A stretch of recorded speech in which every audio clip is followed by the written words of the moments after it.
Okay. So welcome to Pony Club Victoria's first webinar, Dressage Schooling, Coaching and Performance for Grades 4, 5, 6. We will get underway in a moment. I'm going to begin with a little bit of an introduction, but first of all, a little bit of information about our dressage tests. So Pony Club Victoria has recently released 2 championship level grade 6 dressage tests. These tests are available on the Pony Club Victoria website and are available for use immediately and will become effective for all in January 2021. The advanced level was released earlier this year, and when we did have competitions, they were used, and there are new tests released shortly for grades 1 through to 5, and these will come into effect from 1st of January 2021 and optional for the rest of this year. So keep an eye out on social media and your emails. As soon as they're released, we will let you know, and you guys can start practicing them at home and prepare for next year's competition season, which we'll all be really looking forward to after the hiatus this year. We are delighted to have Mary Longden providing her expertise with all of us tonight. For many, Mary will need no introduction, but for those unaware of Mary's background, she has previously been a judge at Olympic and World Championship level in para-equestrian activities. She's a former Grand Prix dressage judge and a 3-day event I-level judge. She's also judged at the Pony Club Victoria State Dressage Championships. Mary has a master's in special education, and her interest lies in coaching able-bodied and people with disability and coach education. She has a real interest in grassroots coaching and ensuring that people are able to ride to the best of their ability. Mary has been lucky to have the opportunity to travel all over the world to do this.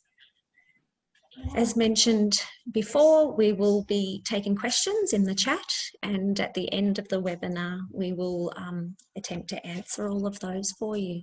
So sit back and enjoy this presentation from Mary. Over to you, Mary. Okay, thank you very much for your introduction, and thank you very much for having me. It's very exciting. I think I have to thank Sally Francis for that. Yes. Suggested that Sally and I work together a lot, and I told her today that she should be doing this. She would do it very well. Okay, so the next slide, please. Next one. Ah, yes, here. Now this is Isabel, and this is actually at Turadon in a grade 6 combined training, and this is what it's all about. This is what grade 6 is. You've just got to have enough balance to be able to stay on, to have fun. And fun is such an important thing, and look at it, it's just wonderful. And then we come on to the next one, which is a slightly more serious aria on a really lovely looking little pony, probably got a little bit of age on it, but also ideal for giving the riders confidence. So both these ponies are really look terrific. Thank you. So this session is going to cover some of the common terminology used in dressage, which for those of us that live dressage, we don't think anything of it. But I remember years ago in England, we were being taught in the Pony Club by this lady who'd won she was the first female to ever win a 3-day event. Viv Boone, she was called. And she must have hated teaching us, but she said to our little group, come along, we're going to do dressage in a menage. And we had no idea. We'd never heard of either of those terms. And we thought we were going to go cross country. And then we arrived and went, oh, we're going to be schooling. How awful. So terminology is just so important. Trying to make learning dressage fun is important. When I teach boys and we're going to do dressage and we're going to do jumping, I don't actually call it dressage. I call it schooling for jumping. So that doesn't put them off at the beginning, and then we just do all the things you have to be able to do, which is dressage if you're going to jump well. I believe very strongly that corners are the framework of riding a test. And we're also going to have a look at the movements in the grade 4, 5, and 6 tests. Then for those of you who are coaches, being able to teach in a class situation where people aren't bored and they're learning and doing stuff is also important. How to learn a dressage test, because I gather that the lower levels can be called, but not at a championship level, so not at a state level. So there's quite an art in actually how you learn a dressage test. Then preparing for competition and the warm-up and what you do. If you don't tell your riders that it's okay if they go wrong, when they go wrong, they burst into tears and gallop out of the arena. So that's one of the things we have to teach them. Thank you. So we're just starting, for those of you that don't know, the distances between the markers. Because H, F, K, and M are called quarter markers, people presume that they're going to be 10 meters from the corner. And of course they're not, they're only 6. So that has a big bearing in how you actually ride circles and things. Okay. Right, now this is an interesting thing, which is, do you teach it correctly right from the beginning and then make it harder, or do you teach it incorrectly first and then improve it? And it's quite an interesting thing with coaching and with how you want to do things. What will you do as a coach? Well, I think it's better to teach it correctly from the beginning rather than say, okay, ride a circle, and then you say, no, you didn't go there, it should be somewhere else. And as a rider, which would you prefer? So I believe that you do things very simply and then you gradually make the difficulty factor bigger, and then you end up with the result you want. Next one. So that's just something for coaches to think about. So error-free learning is, because learning can be so difficult for so many people, you only want to have to teach something once. So you want to plan what you're going to teach, and you've got to work out, is it relevant for the person at the time? Because if it's not, if you had a group of grade 4 riders and you decided you were going to do leg yielding, that's not really very relevant, even though they might like to do it. It's not into the scheme of what you should be teaching them. And just check that you have your facts right. I'm sure all of you that have been coaching for many years will come up with, but it's correct to be on this trotting diagonal, and you go, actually no, it's not. Oh, well, I was taught that by my coach. So if you're just learning to coach, just make sure that you have your facts correct. We're far too wordy when we teach, so you want to explain things in as short a time as possible and also with as few words as possible. Now, you will have all kinds of learners. So you have the visual learners that like to see it. You have the auditory learners, and there are not nearly so many of those. But when we teach riding, we tend to teach people by telling them what to do rather than showing them what to do. And the tactile learners actually like to do it.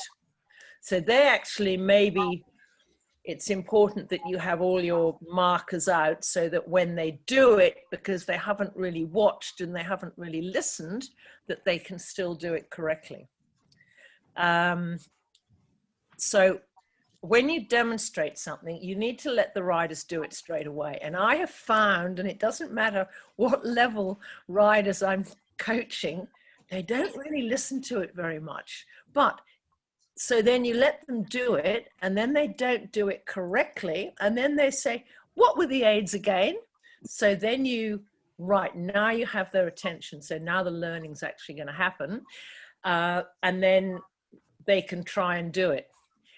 It's interesting with the number of times that you do something, because if you don't do it enough times, then the learning hasn't taken place. And the next time when you come to do it, you'll be surprised that none of them do it correctly.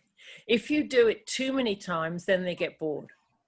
So the number of times that people do something like ride a circle or do a halt on the center line, you just have to be looking, and you have to measure the reaction that you're getting from the riders.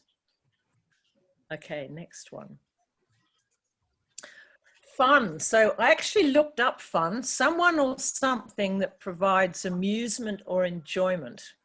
I just feel that fun is it's fun if you've achieved something that was slightly difficult, but not so difficult that you failed. So if it's too easy, it's just boring. And if it's too difficult, then everybody switches off. Failure can be a motivator, but it basically isn't very often a motivator. So just be careful when people fail. I'm not sexist, but when you teach boys, you want to say two good things, then you can say one thing that wasn't quite so good. When you teach girls, you can usually do one good, one bad, one good. So it's interesting because the boys seem to switch off much quicker than the girls do. How will your riders give you feedback on their effort? So you can see it by by their attitude, by whether they're smiling, laughing, you just have to look as well as ask them. You've got to be careful when you ask, because if you have a group of 6 riders and you ask them an open question like, what did you think? Then you have to stay there while everybody gives what they thought. So you're better off doing a closed question. Would you like to do that again next week? Gives you a pretty good answer about whether they liked it or not. How will you give your riders feedback in a constructive manner? It's just like when you're judging dressage, you say circle should be round rather than circle wasn't round. So you have to try and do it in a constructive manner. So if you did this, then you'd get a better mark. So if you looked where you were going through the corner, then you'd get a better mark or whatever.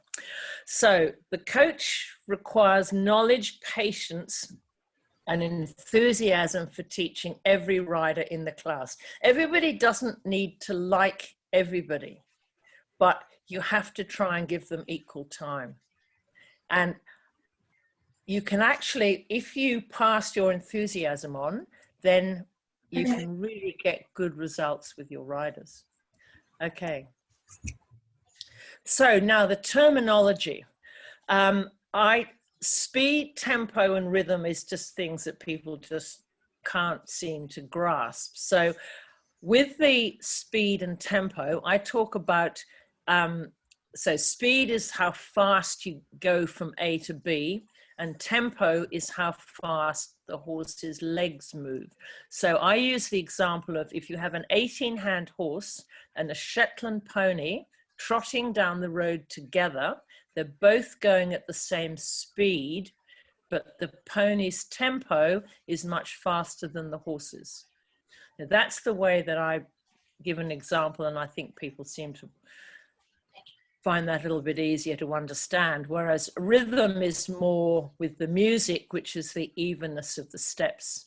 Then activity you have in the walk. You don't have impulsion and suspension in walk because there's always at least one leg on the ground. So impulsion is activity which originates in the hindquarters, and suspension is how long the horse spends in the air when all 4 legs are off the ground. So I don't think you necessarily have to teach that at grade 6, 5, and 4, but if the rider asks you a question, then you definitely need to be giving them the right answer. And then straightness can be confusing because you've got straightness on a straight line and you've got straightness on a curve. So then you talk about if the horse is straight, the hind legs are following the tracks of the front legs. And then you can demonstrate that. Then long sides, short sides, and center line, we tend to not teach that. And then we just are expecting a rider that's just starting off to actually know what we're talking about. And then you've got on the track and an inside track where they're a couple of meters in, and then the quarter and three-quarter lines, halfway between the center line and the long sides. So if you're suddenly saying to someone, go on the three-quarter line, they just wouldn't have the vaguest idea what you're talking about. Falling in and falling out, when we use those terms, if you were talking to someone who had autism, they'd be thinking they were going to fall off to the inside or the outside of the horse. And which is the inside and which is the outside, because you're in a house or out of a house, or in a car or out of a car. So these expressions that we just use all the time, we do actually have to explain them a little bit more. And then there's flexion, which comes from the pole, the North Pole, the South Pole. You have to actually tell them where if you want to talk about pole, then you actually have to know that they know where the pole is. And I'm sure they probably don't necessarily know when they're grade 6. So the main thing is that bend is through the body and flexion comes from the pole, from where the head joins onto the neck. This will be covered more in the more advanced levels later. Okay, but not tonight. Now, there are so many misunderstandings. If you say to your rider, are your hands level? And you've probably said that to them because their hands aren't level. There are two ways of meaning this. Is one hand higher than the other, or is one hand in front of the other? And they can get frantic because you can say to them, no, more, no, that's not right. No, your hands still aren't level. All you have to do is show them. So you show them your hands together. Your hands are like that. They need to be level, or your hands are like that. They have to be level. So you actually have to explain it to them. Another big misunderstanding is when you read a dressage test and it says AF trot, then a lot of riders think that means between A and F trot, but it doesn't. And they used to write the dressage test differently. So they would say A trot, and then somewhere later they'd say the next marker. So any of you parents who are going over the tests with your children, unless it says between, you have to do it at the first marker. Now, another thing that's really confusing is you say to your rider, do a bigger corner. Well, does that mean go tighter or shallower? So you just have to explain it. You have to say, do a bigger corner, make it easier for the horse. Don't go quite so close. And then, but I just find that teaching, you can be teaching somebody and you think they understand what you've said, and actually they don't understand. Well, they've interpreted, they've just interpreted it differently. Okay. So keep it simple. I think and I know there are some RDA coaches here, when you make something simple, then it's so easy for everybody. We make things so complicated that you can't do it.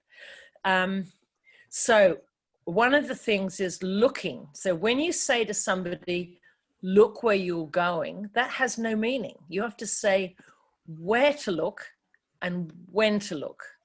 And then it is simple.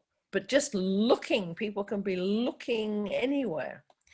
And then when you go over the aids, you need to say what every aid does. So if you've got a class of riders and you've stopped them because you want to talk to them, and you really do need to stop them, because when the horse is moving, half of what you say isn't even going to get into the brain because you've got all the movement and everything else happening. So you really need to stop them. And I never line them up in a straight line. I always line them up in a semicircle, because when you have a straight line and you're in the middle, the people on the end, you've lost them before you ever start.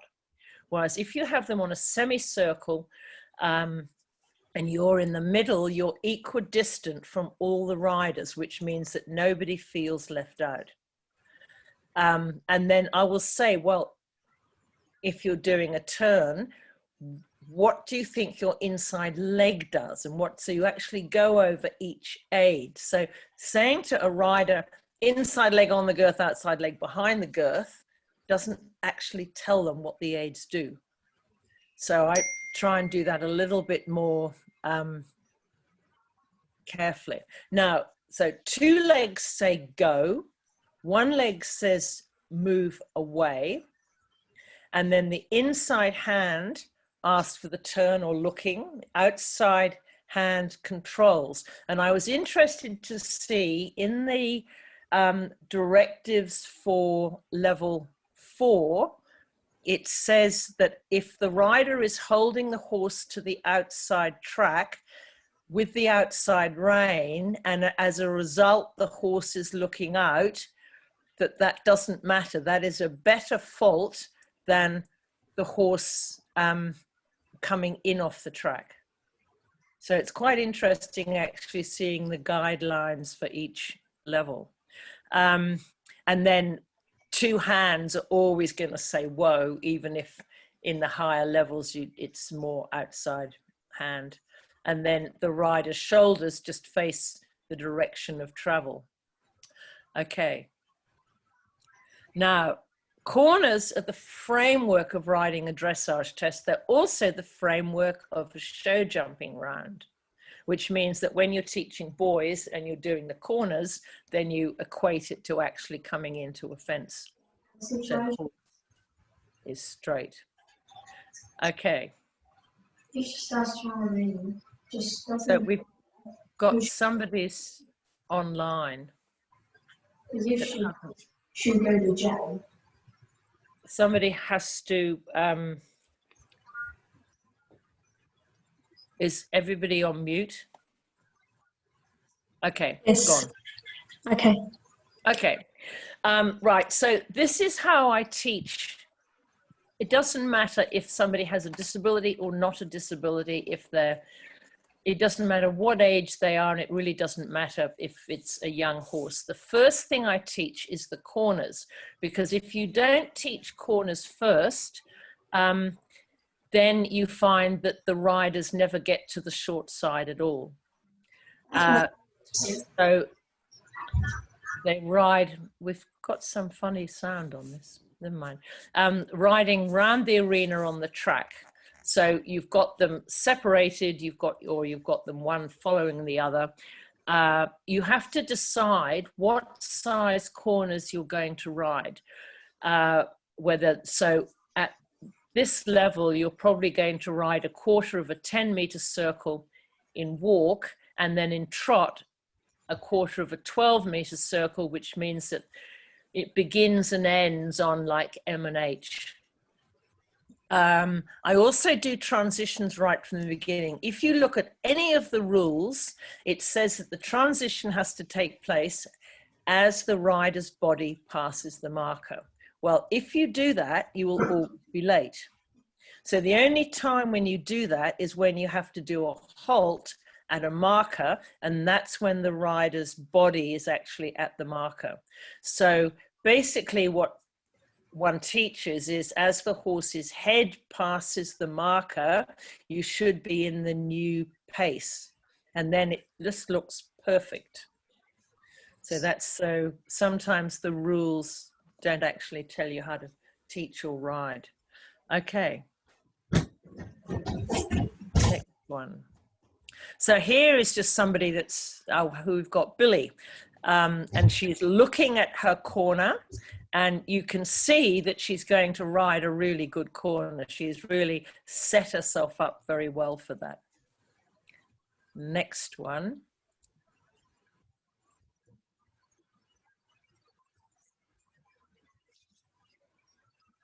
And here we have Adelaide, who's just finished. She may be about to do free walk on a long rein on the diagonal, I think, because her horse's head is coming a little bit low, but she's obviously come around the corner, having shown some bend. So that is very good. Good zoomer. Okay, now, with this error-free learning, all of you who coach should have a collection of cones that you can take with you that aren't too heavy, that you just put down and pick up.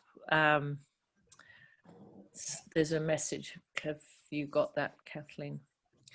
So you tell the riders where to look and when to look, and you do it on your feet. So you demonstrate when you're going to use the aids, and then you can plan the turn.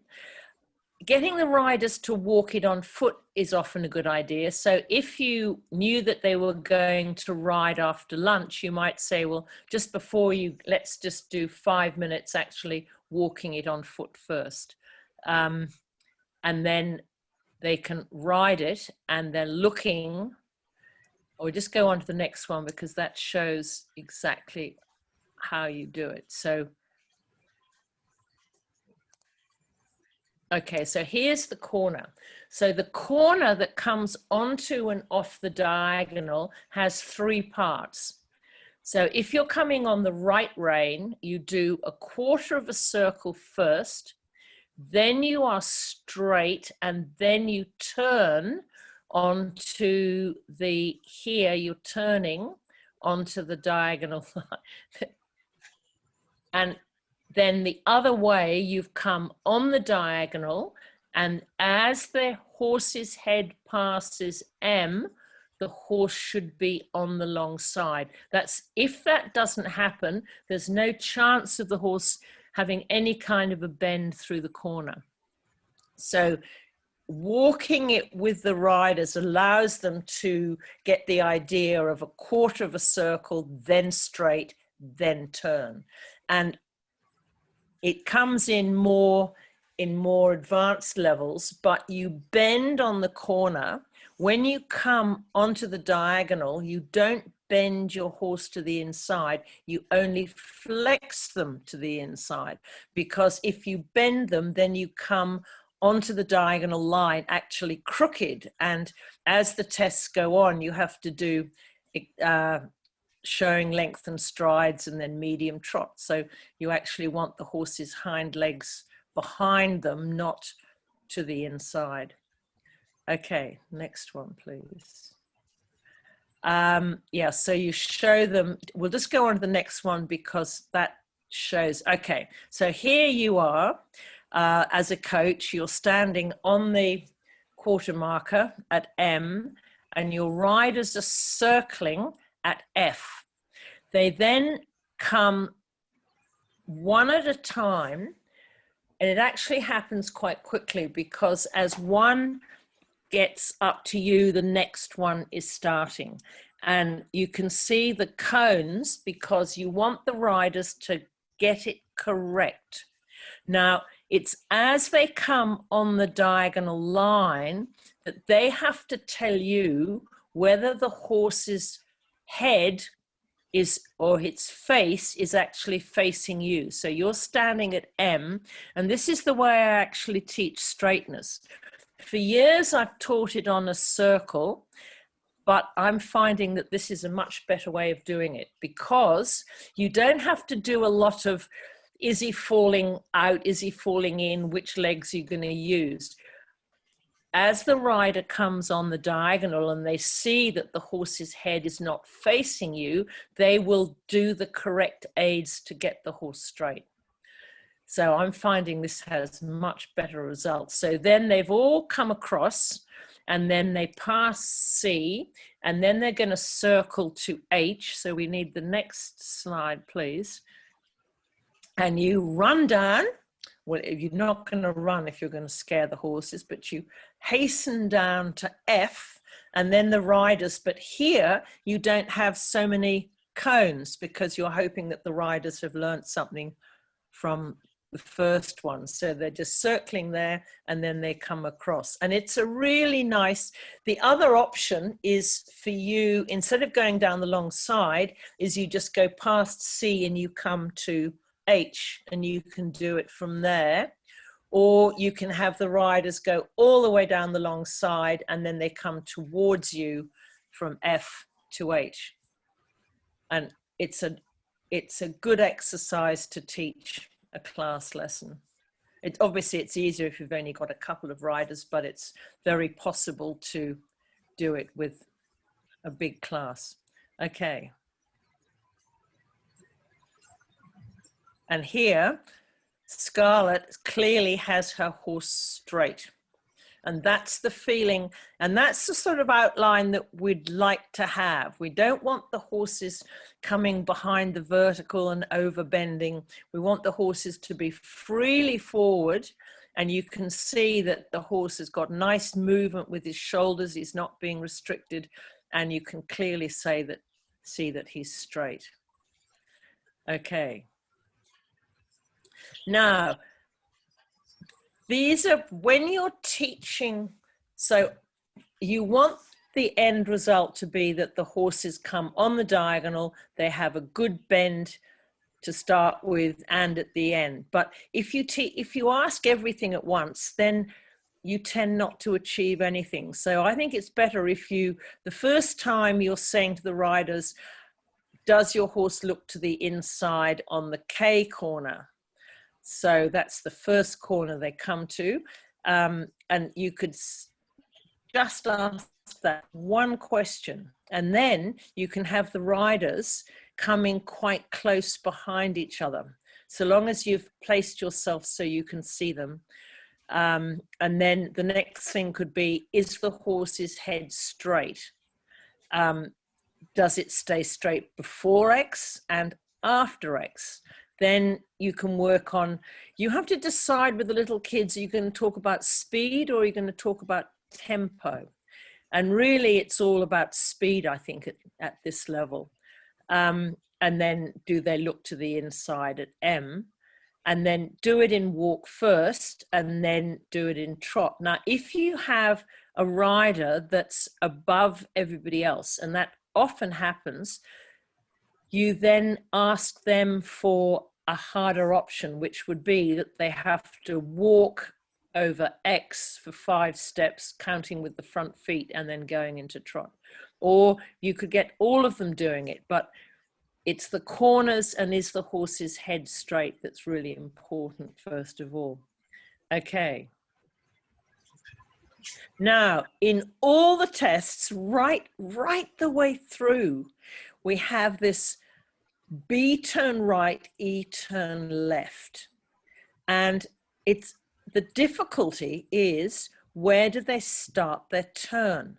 Now, I just want to go to the next 2 slides, but then come back to this one. So this is very commonly seen. They turn way too early. They vaguely get over X, and then they turn way too early again. And the other one is where they start the turn when they get to B. Well, it says B, turn right. So they then never get onto the BE line, and then they're barely on the long side before the corner comes. So now if we can just go back to the correct one. Okay, so here you could put a marker on the long side. So they're going to ride a quarter of a 10-meter circle if they can. And in one of the grade 6 tests, it's done in walk, where they turn left at E and right at B. So it's, if you put a marker on the long side where they're going to start, and then you put where they're going to finish. And for those that are mathematically minded, now some people love maths and some people hate it. So in your lesson, you're going to have some people that want to know exactly where they're going and others that really don't like that at all. So for those that like it, you arrive on the BE line 5 meters from B, you are then straight for 10 meters, and then the last 5 meters is spent turning to the left. So what you're teaching them is they get the first turn, and then they've got to get the looking left before they get to E. So this is where the outside rein, so they come round the corner, then they take the new outside rein, then they get the new looking to the inside, because when they get to the 3/4 line where they're going to start their turn, they already have to be looking to the new inside. So in the approach, when they come past M, they've got to be already trying to get the horse looking to the inside so they can get the turn. And it's an easy thing to teach in a class situation, because if they're coming from B, you stand behind E, and then when all the class have turned left, then they all come back and they turn left at B and right at E, and if necessary, they do a circle at one end. And it's really important to teach this correctly from the beginning. Okay, so now we can go on past the bad ones. And then we come on to the entry, halt, and salute. So what we have to teach riders that are going to ride a dressage test is, how do they actually enter the arena? Well, if they are coming in on the right rein, they go around the A marker, then they're going to be crooked coming in. So they've actually got to keep the marker on their outside as they come in, or the letter. And then they come in to the middle of the entry gap. I can be judging at all different levels, and probably about 1/3 of riders in any level will not come in the middle of the entry. So that's one of the things that you need to teach. If you teach it right from the beginning, then they'll never do it wrong.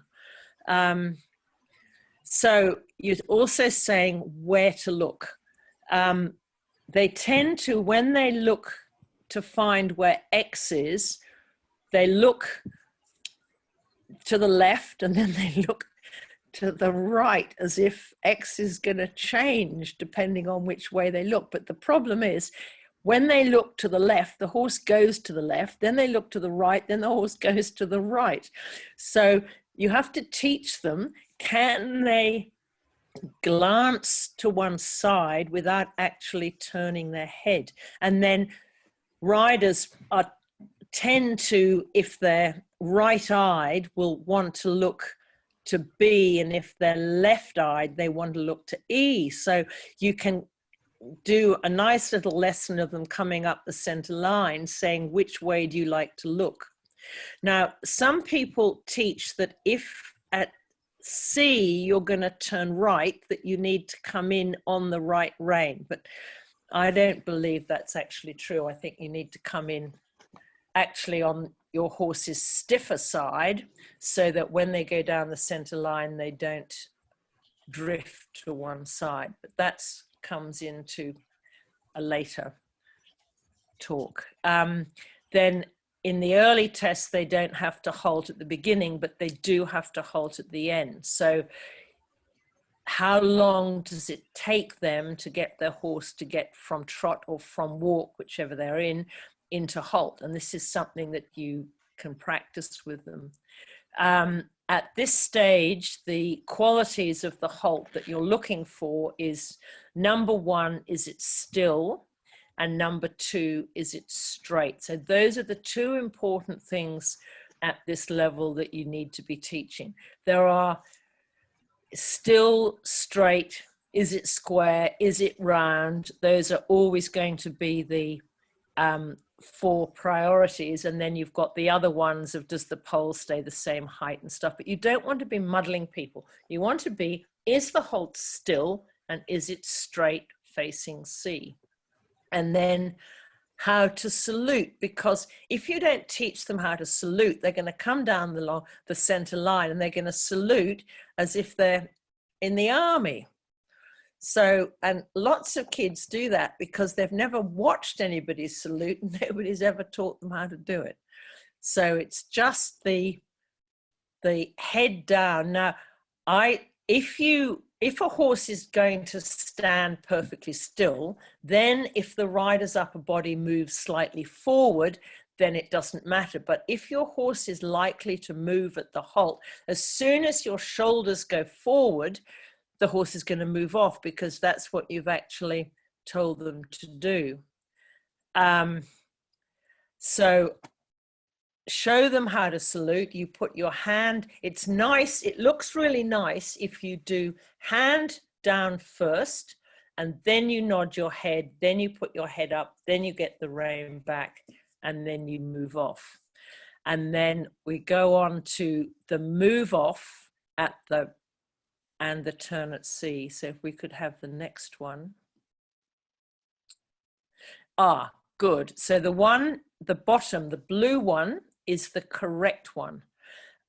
You're teaching your rider where to look. The one on the top one, that has been ridden by going to 5 meters from sea. So sea to the corner is 10 meters. So you don't actually go to 5 meters, because you've got to get on the track and off the track. So the blue one at the bottom shows that you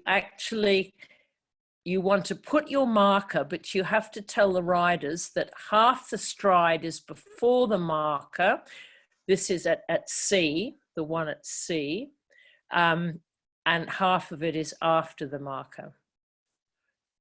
Because doing the top one, which is what people think they have to do, they look at halfway, they go there, and then they're way too tight into the corner and they get into all kinds of trouble. So then horses tend to, if we can just go on to the next one, and you see this all the way up the levels. When the rider goes, I'm about to go left, because they pull back with the inside hand, the horse drifts to the right. So you see this, any of you that judge at the higher levels, you'll find it's a very common occurrence for horses to drift the other way before they turn. So what you can do is put 2 markers either side of G, and that is going to stop that happening. When you put cones in places, you put them there and then you take them away. Now, I used to always not put markers, because I said, well, there's no point putting markers, because then you're just teaching people to go between markers. And then I worked with a very interesting physio in Vancouver, and I was working with people who had had accidents, and she said, you have to make them do things correctly from the beginning. So this goes right back to what I spoke about earlier, which is, do you let them make errors and then correct it, or do you actually do it correctly first? And so this is very preventable.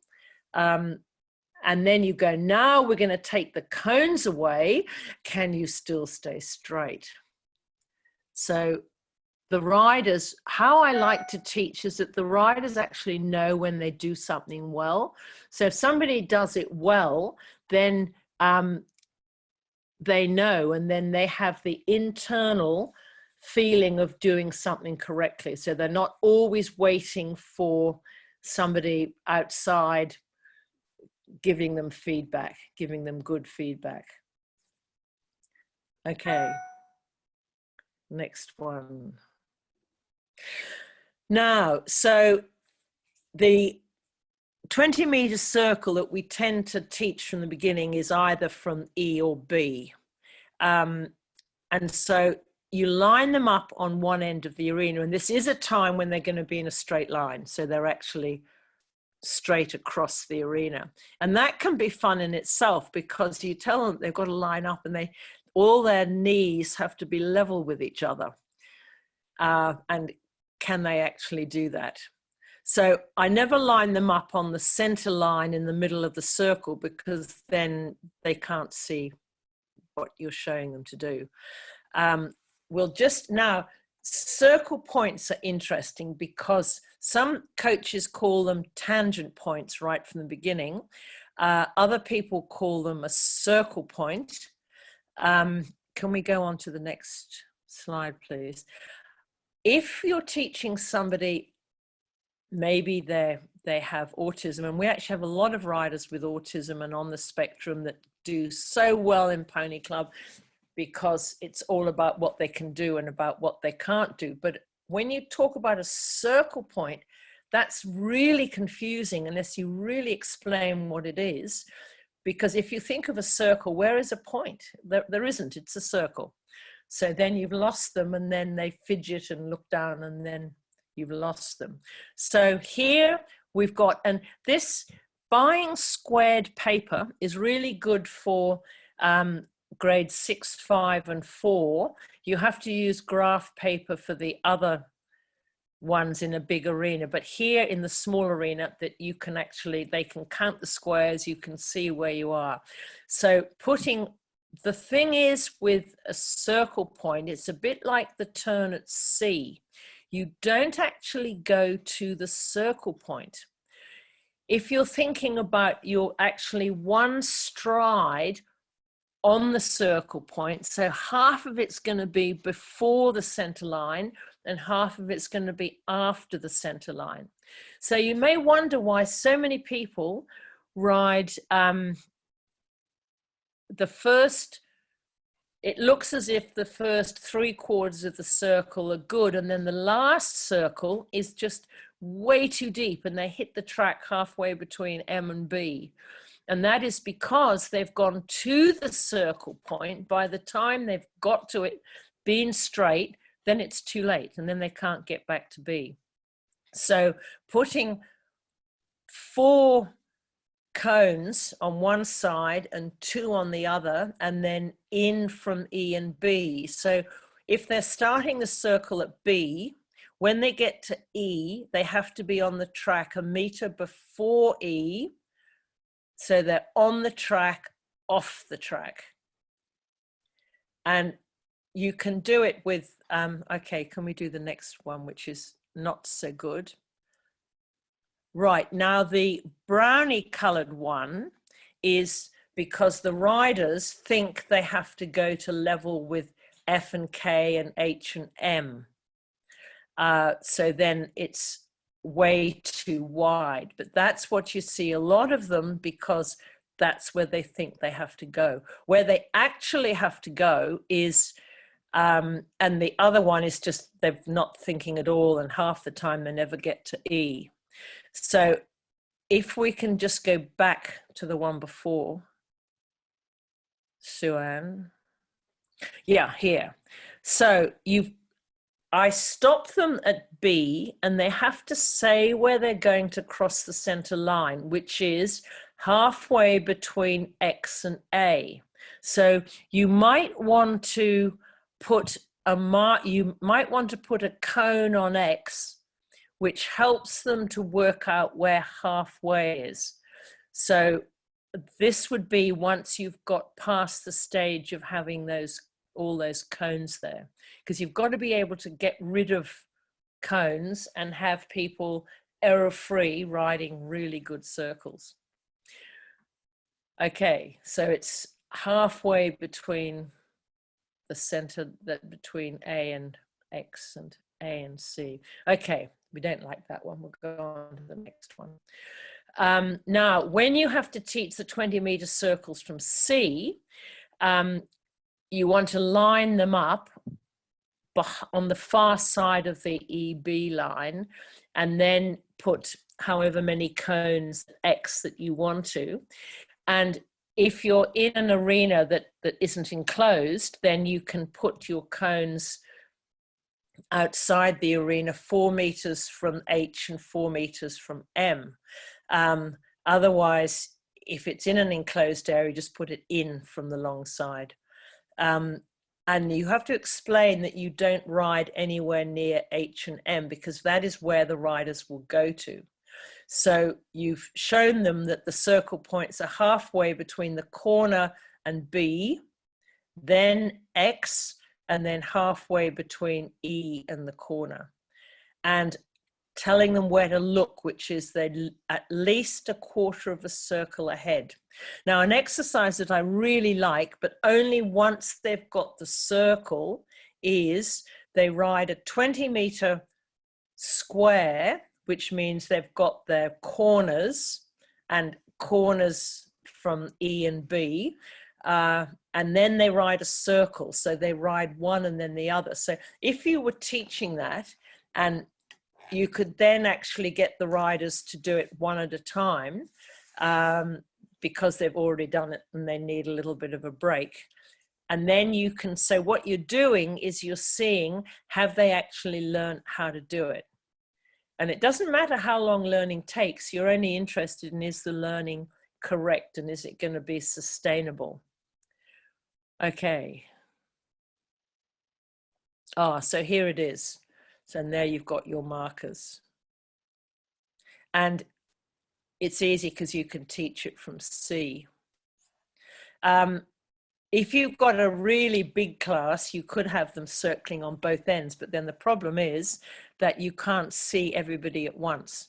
If you had an assistant coach, if you had a coach that you were training and you were a coach, then you could have half of them on one end and half of them on the other end, and one lot goes to the right and the other end goes to the left, and they have to go over X without crashing into each other. So then they actually have to slow the horse down, or they have to make it go faster. So that's quite a fun thing to do as well. But if there's only one of you teaching, then you just want them all on a circle, or you just get half of them stand down one end, half of them do the circle, and then they swap. And it's the same thing with the on and off the track on the long side. They've got to be on the track before the marker. Okay, next one. Yes, so accuracy. So it doesn't really matter what exercise you're doing with transitions, but can they be accurate at a marker, either an upward or downward one, and then can they do it twice running? So I've done a lot of coaching via video, because I've worked a lot with riders from other countries, and I will say to them, can you send a video of 3 transitions running or 3 walk pirouettes running, whatever it is, because sometimes they can be accurate but once, but you really want them to be able to do it twice the same. And yeah, so then can the rider be accurate twice? You could have different paces, trot to halt or whatever. Then now teaching the correct tempo. People's perception, I'm sure that all of you that teach children to go cross country and you watch them go around and they are unbelievably slow, and then they finally finish and they're so excited because they went so fast. So people's perception of how fast they're going, even in a dressage test, is really interesting. And when people get nervous, they tend to go far too fast. So I've been lucky enough to teach different Paralympic teams, and that's one of the things we have to really stress is the correct tempo when they get into the ring and they get nervous. So you get all the riders to, or you can do it in 2 groups, go fast, go too fast, now go to the dressage test pace. And then you do with go slow and then go faster. And what riders love to do is, it's a game and you say trot, and it's the first person that gets into trot. So that could be from a walk, it could be from a halt. And then you do the downward transitions as well. And it's who can do it the quickest. And with the downward transitions, it's always really good because the little ponies that don't really go very forward and they don't go fast, they're usually the ones that win the downward transitions, whereas the more go-y ones tend to win the upward ones. So you sort of put it into a game, into a competition. Okay.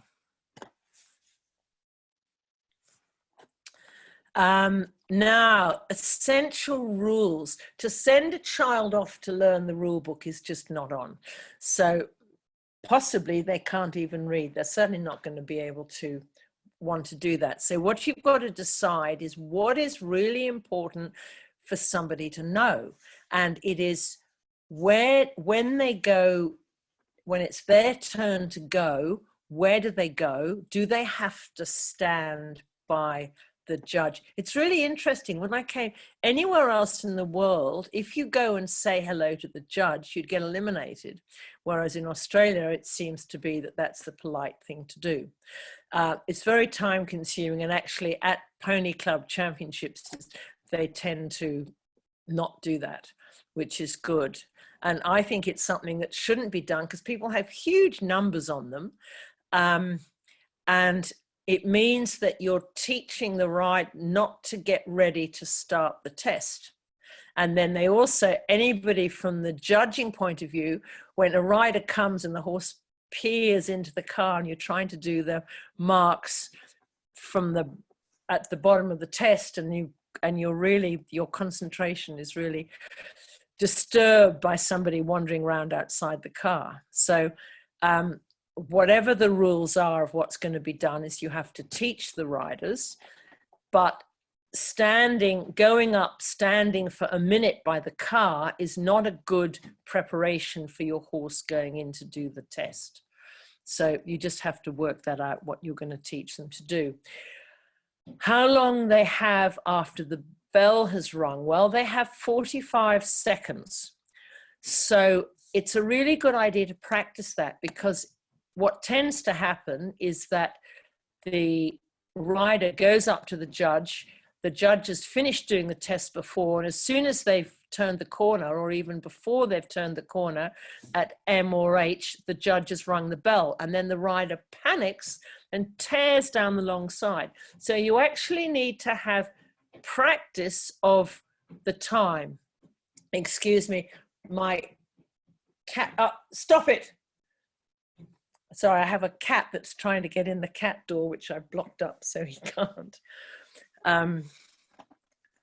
Good, I think he's gone away. So then they can actually see that 45 seconds is actually quite a long time. They need to know that each movement's marked out of 10, but more important than that is they need to know what to do when they make an error. Any of you that have judged know and dread when the little kids go wrong, because first of all they cry and then they turn around and gallop out of the arena. So you need to explain that they only lose marks. And the other thing is that they also need to know is that if they go wrong and then they complete the test, the judge might be thinking, oh, is that a 6 or a 7? And they'll give them a 7. So you can actually, not that you want to go wrong on purpose, but you don't lose a huge amount of marks. And then you need to explain that the judge will tell them where to start from, because they really have to do the completed movement. So if it was a 20-meter circle at B and they forgot and they went down to A, then they've got to come up to where the movement starts, which could be at C or somewhere. What they do if they're on the incorrect leg, well, it's fine in level 4 because it doesn't matter. Sorry, in level 5, level 6, they don't canter. But in grade 4, so they really got to, if they're on the wrong leg, they've got to keep trying to get the correct leg. But if you don't explain that to them beforehand and by some chance they go on the wrong leg, then they're going to be very upset. Okay. Now we can put the test together. So this is a really easy test that you can have with a class lesson. And here we've got Aria waiting to go in and do a test. So this little test, it doesn't take very long to do. They enter at walk, and they're looking, what you're looking at is, do they enter the middle of the entry? At X, they trot. Are they accurate? And do they stay in a straight line? Then they've got their turn at C.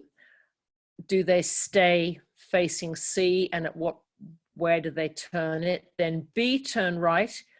E, turn left. A, down center line.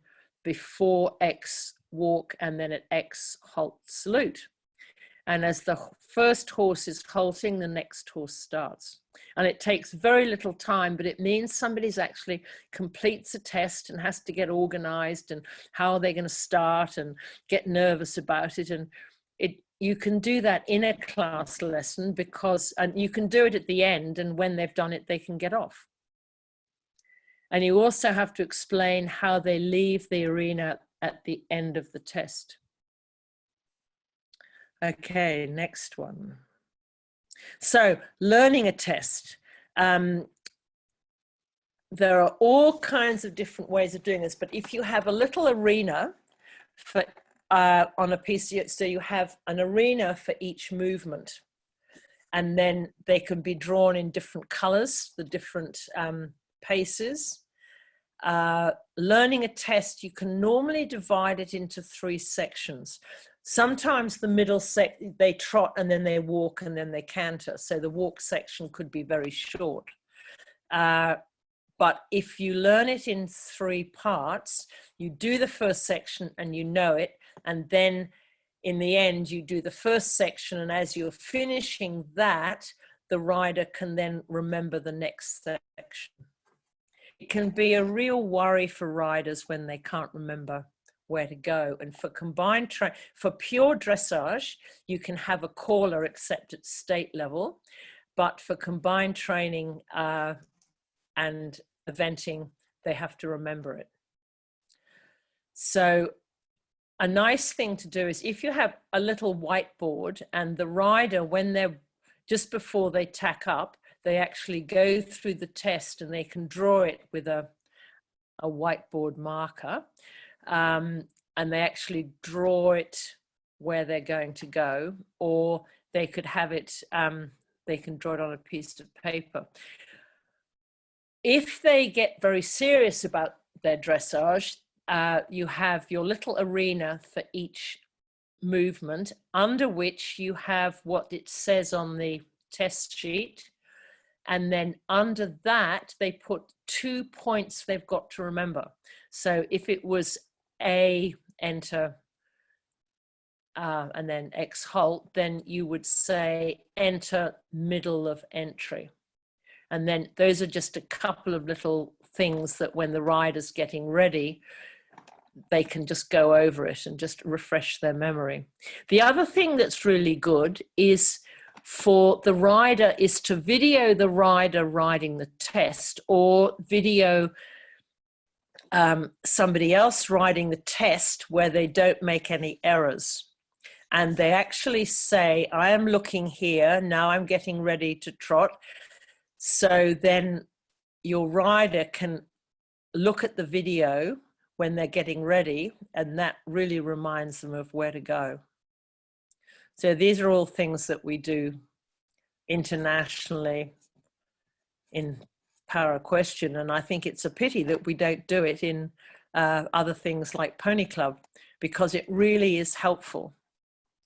Then if a rider can go over with their eyes closed and you pretend that you're riding it, that's also good. Later, you can do that far more, so you actually feel that you're riding the test. But just being able to do it with the eyes closed is good. Okay. Now, people need to learn right from the beginning that when you're warming up for a test is not the time for schooling. All you're doing is getting ready to do the test. So schooling happens at home. You may need to help your riders if you're a coach or if you're a parent, have a timetable for preparing for a dressage test, or then the cross country and everything else when you're going to walk the course. And of course, everything takes far longer. I remember when I was fairly young and we got to a competition, I was in a state because I'd lost my whip. Well, I'd put the whip on the side of the Land Rover and then I couldn't find it. And my mum just disappeared. And I saw her at the end of the day. Well, that was the last time I yelled and shouted before I competed, because I really did need her to help me. But if you have a timetable, then and the timetable is there for everybody in the family to see, then you know what time you've got to get ready and do everything. And that's really helpful to keep the stress levels down for everybody. Then when you warm up, you're not trying to improve the horse. Some riders like to go over the whole test when they're warming up. Is that okay? Well, if it was an advanced test, then it's too long. But for some of the riders, that's how they like to do it. And so I think that's fine. What you're really doing when you're warming up is the horse settled, and is it going at the correct tempo, and is it obedient to the rider? Now, the other thing is that we tend to warm up in a big paddock, whereas the arena is much smaller. So your riders have to ride corners and like short sides with a corner on each side, and the circles of approximately the right size, because otherwise when you go into the arena, the horses are quite confronted by suddenly, instead of doing big turns or no turns at all, they suddenly have to do little ones. And it also gets the rider concentrating on how to ride a corner before they go in. Next one. Now, aims. This is another thing that I think is really important. If you just do a test and you don't have an aim, then you're really directionless. Records are really easy to keep now because you can video tests, and then you can measure improvement. The other thing is that if you don't have records, you make the same mistakes over and over. Some of the riders right from the beginning will want to write things down. They keep records, they keep books of what they did that wasn't so good and what they did that it's mostly things that weren't good. So you want to inspire your riders to enjoy the dressage journey, but please also teach them to jump, because jumping is such fun as well. And I think we just end with these gorgeous riders. So this is what it's all about. Thank you very much. And that's a deer. Chester's just beautiful, isn't he? He's not going to move, so that means that she can have her hand out behind her and her head down. No, thank you. Thank you, Mary. That was wonderful. So Mary is happy to answer some questions. I just want to thank you, Mary, for that wonderful presentation.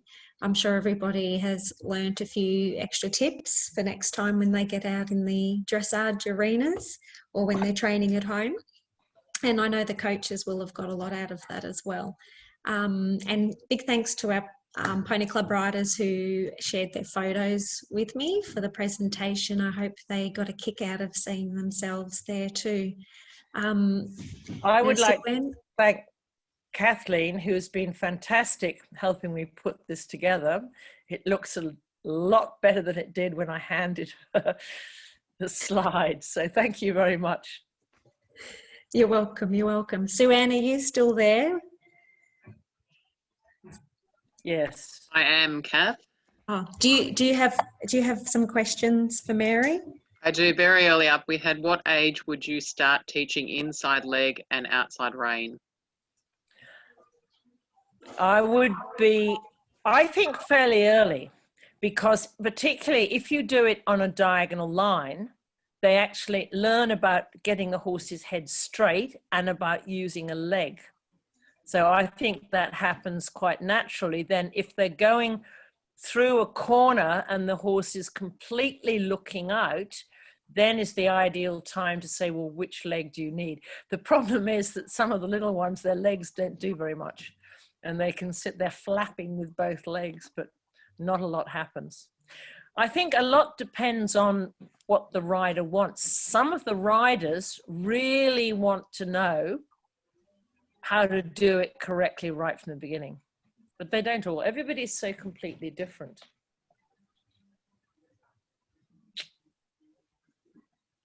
So is there another? There is another question. When filming a test to show riders, do you have a suggested location to film? Yes, if you're doing it for schooling, then you can move around. So you could, if they're practicing the center line, then you can do it from C. One of the things with the circles is, and particularly in the big arena, is the judge from C, all the circles look slightly flattened. So if you're going to be videoing at this level, the circles, then you're better off being level with E or B if that's where the circles are taking place. And then, yeah, so, but if it's a test, then you have to do it from behind A, because you've got to do it where you're able to be. Yeah, the rest of that question was, would filming from E or B be more confusing than from A or C, so I suppose? No, it's quite good, and I've seen a lot, because in big competitions you can't always video from where you want, so you actually get somebody in the audience that videos for you, and that's perfectly good for seeing what they're doing. Another question, do you have any tips for coaches helping before a test when the warm-up isn't going so well? Yeah, a coffee with a little bit of whiskey in it is really good. Yes, and then, okay, so when it's not going very well, there's not a lot, you can only band-aid then. What you have to do afterwards, but not immediately afterwards, so when your rider has calmed down, then you go, well, what can we do next time so that doesn't happen?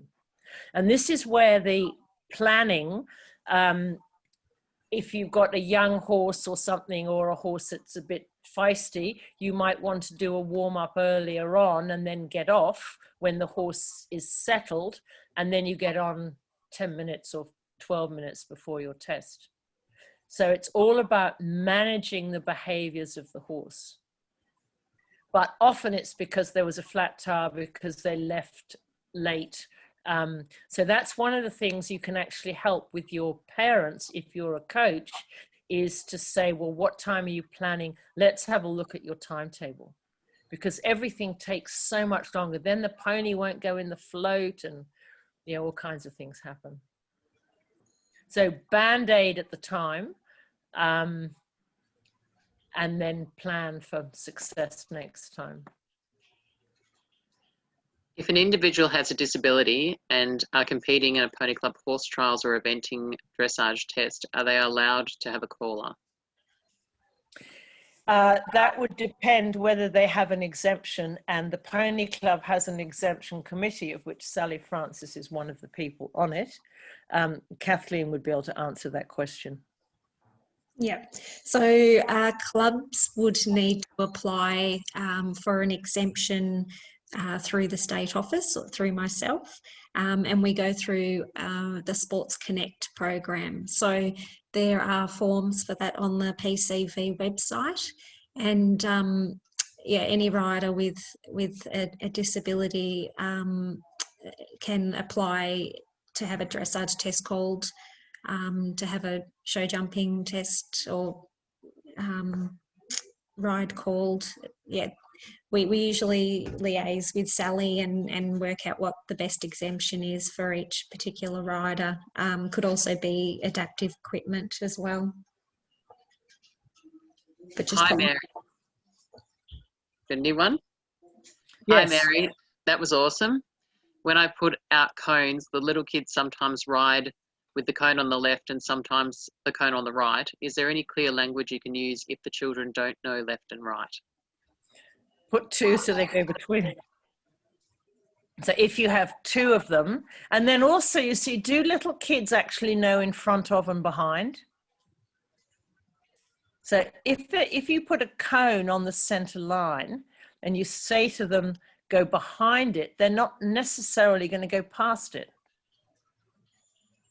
So I think a lot of the people's perception of what we are asking them to do isn't necessarily what we think they're going to do.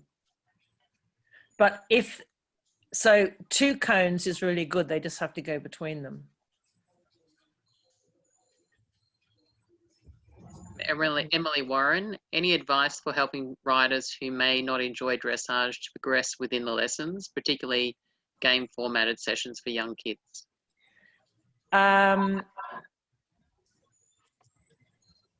What you've got to have a look at is how long is the lesson? How long are you expecting kids to concentrate for? And if you can, with the dressage, say, okay, well now this afternoon we're going to jump. So when we jump, we have to be able to do corners. We have to be able to go fast and slow. So then you put it into the context of what they're more interested in. And I think they love doing the who can trot first, who can stop first. And I also do a lot of, I have cones on a circle. So I probably have about 6 of them on the circle, and they have to go in and out of them. So that's the other way I teach, is the horse looking. So they've got to make the horses bend from one way to the other, or at the beginning, just is the horse looking in, is it looking out?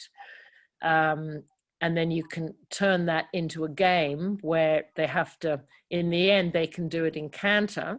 So they have to canter around the circle first, then they've got to go on an inside the cones, and then they can go in and out of them, and it becomes a game. And that's great for getting kids to canter that don't want to, because peer pressure makes them canter, and then they think it's a fun thing. So I would certainly be looking at how many times you do something, and do you ever ask them what they like to do? So to actually give them a choice, you could say, would you like to do halts on the center line, or would you like to do something else? And they have to put their hand up if they want to do the halts or whatever. So you can actually get them sometimes saying what they want to do. Sue Nevitt asks, do you explain the use of an open outside rein to help riders keep horses straighter and to help the falling in, and at what age level? It depends on how is their position. So are they at the stage where they're just trying to stay on, or are at their stage that they want to develop some more skills? So I do all kinds of things with the straightness, like you can actually, you have 2 poles and they have to go between the poles, or you can have 2 lots of poles running, and can they keep the horse straight? So I do much more straight line straightness than on circles. But when it is on the circle, it's all about where the outside rein, you take the outside rein out to where you want the shoulders to be. So if the horse is falling out, the outside rein is close to the neck. If it's falling in, then the outside hand goes out. So I think I do teach that quite early on.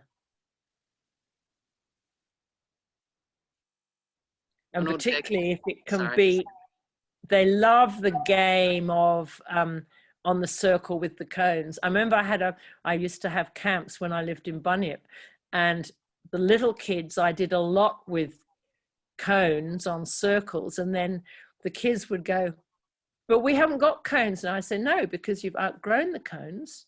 Now we're going to do something. So they all love doing it. So, and I just think you have to make it fun. Ronald Beckett asks, can you confirm where that movement from C to circle 20 metres at B is included in first move? So can you say that again? Can you confirm where that movement from C to circle 20 metres, 20 M, sorry, is B, at B is included in first move? I think it, Kathleen, I think it's in one of the new tests where they Yes. Yeah, so Cheryl, that would be in the new test, which will be released shortly.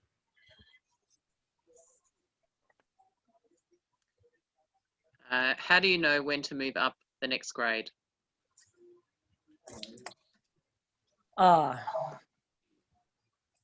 That's very controversial. I don't answer controversial questions. Look, it's so difficult because I think sometimes kids are held back because they're not very good, and yet they really should be up a level because they need to be with their friends. So and then you get kids that don't want to. There's just so much psychological stuff happening in the who's in what grade. Then sometimes they'll get a young horse just because then they don't have to go on up the grades. They can start again and stay in grade 4 forevermore. So, and then other people are held back when they really want to go up and should be going up. So yeah, it's way too controversial for me to answer that.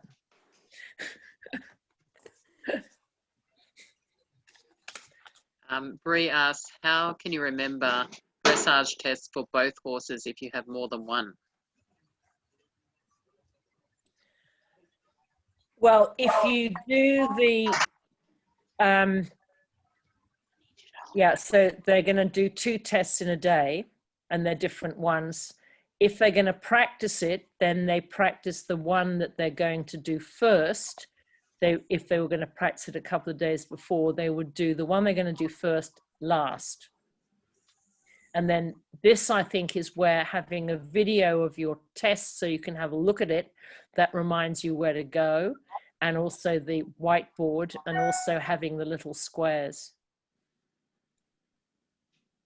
But I think it's difficult when you don't have a lot of time between the tests.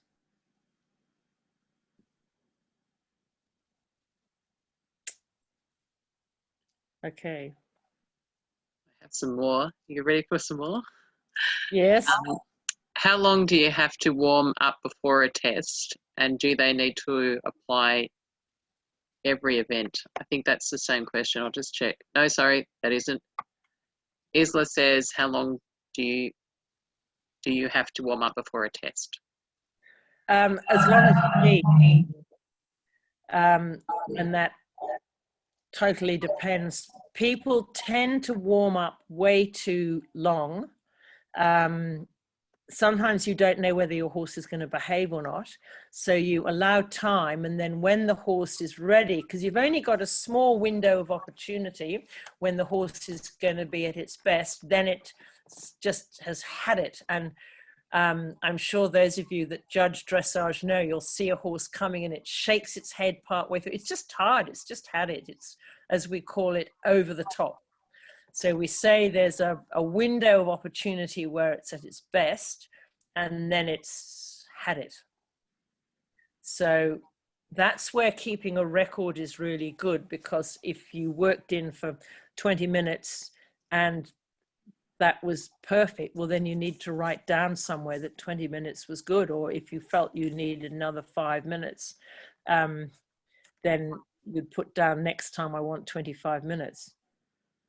And that's really, at this level, this is what the parents have got to do. I mean, how much concentrate, you just see them, the ponies just go round and round, and and they've had it before they do the test. And then some parents always arrive late, and the kids have about 1 minute warm up, and the pony does a good test.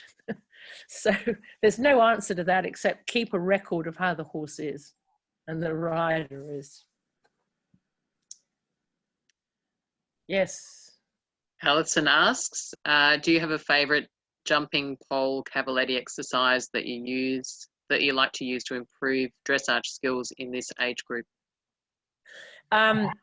Yes, you can have a pole at X, and they have to go on the diagonal, and then they go over the pole, and then they've got to go back. So it's like a loop.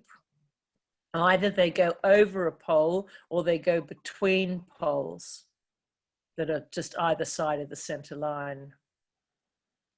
And also the poles on the diagonal that they go between or over.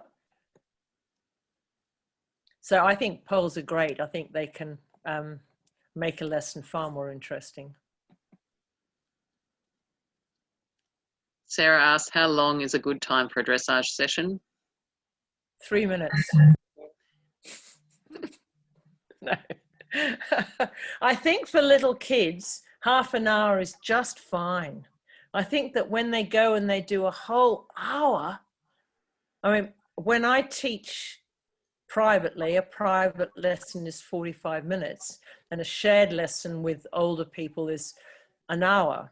But I think that with little kids in the pony club, it's just, you just got to go from one thing to the other. So I think half an hour is plenty. It just needs to be focused. And, you know, I hate it when I see the riders go round and round and round and round until the ponies just don't want to go anymore. And then they have to jump, and then the ponies are tired to jump. So I think that the dressage with the little kids that are going to do other things as well, half an hour is great. Do you have any suggestions where you can get smallish cones from? Yeah, Aldi's when they're on special. And the other one would be Kmart. Yes. In the sports section. Yeah. For Yes. less Yeah. than $10, you can get some really good ones. Yeah. And then it'll be windy and they'll blow away. You can put a bit of sand on them, Mary, and Yes. Yeah. make them heavy. Yeah. If you're in the sand. But it's so much easier to, if you're coaching or as a family, if you just have a little set of them, and then they're just so easy to put out. Otherwise, you're lugging horrible old roadside cones that are really heavy and awkward, and yeah. Megan asks, I have a young autistic boy who just cannot get the correct diagonal on the right rein. Sorry, I have tried sit 1 bump, sit 3 bumps, stand 1 bump, stand 1 bump, stand 3 bumps. Any tips?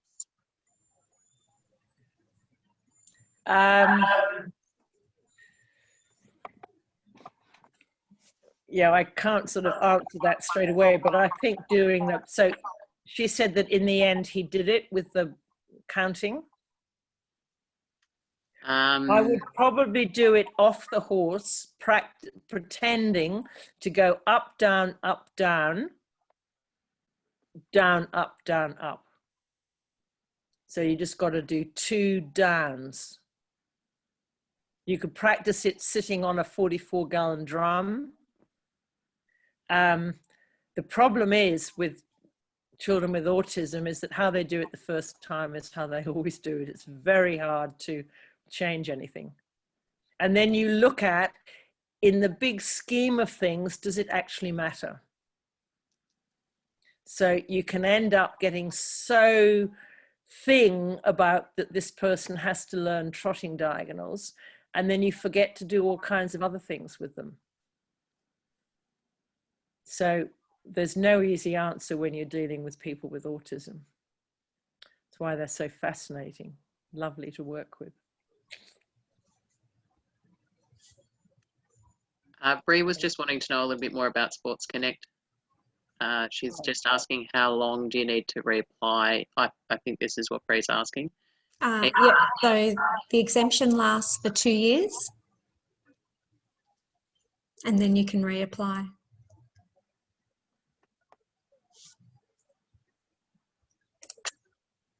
How do you prepare for a test when you don't have access to an arena? A lot of people do it on their sitting room floors. They put little markers out and then the rider practices it on their feet. Or they do it in a car park and they put the markers out. If you haven't got an arena, then you want to make one with bits of sticks, and it's not good to use string because horses can get caught in that. But if you've got poles, all you need is a pole in each corner, so 2 in each corner, and if necessary they could be garden stakes, and then you have your cones that you've bought cheaply and you just paint on the letters, and there you go. You can put it in a paddock or anywhere else. And you could do it on a bicycle if you did it in a car park.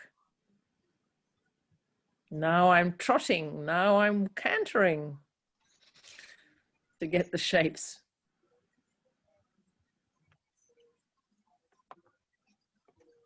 Is there any more? I think that's all the questions. Okay, good.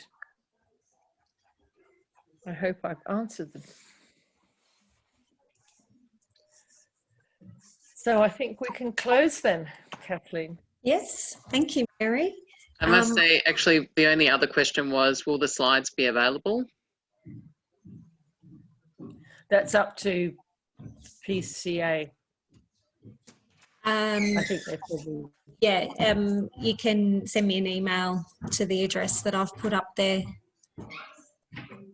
to obtain a copy.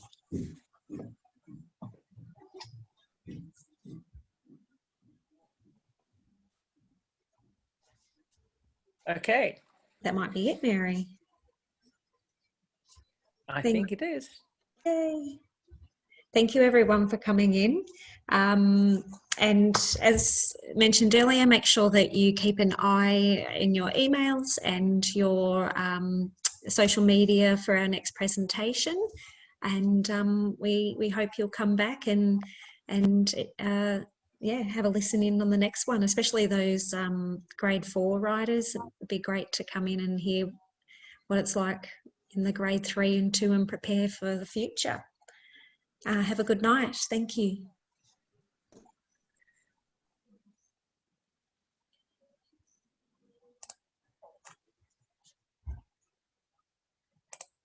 Good. Thank you, Mary. Thank you, Sue Ann. Thank Lovely you. to see you, Mary. I'll talk to you soon.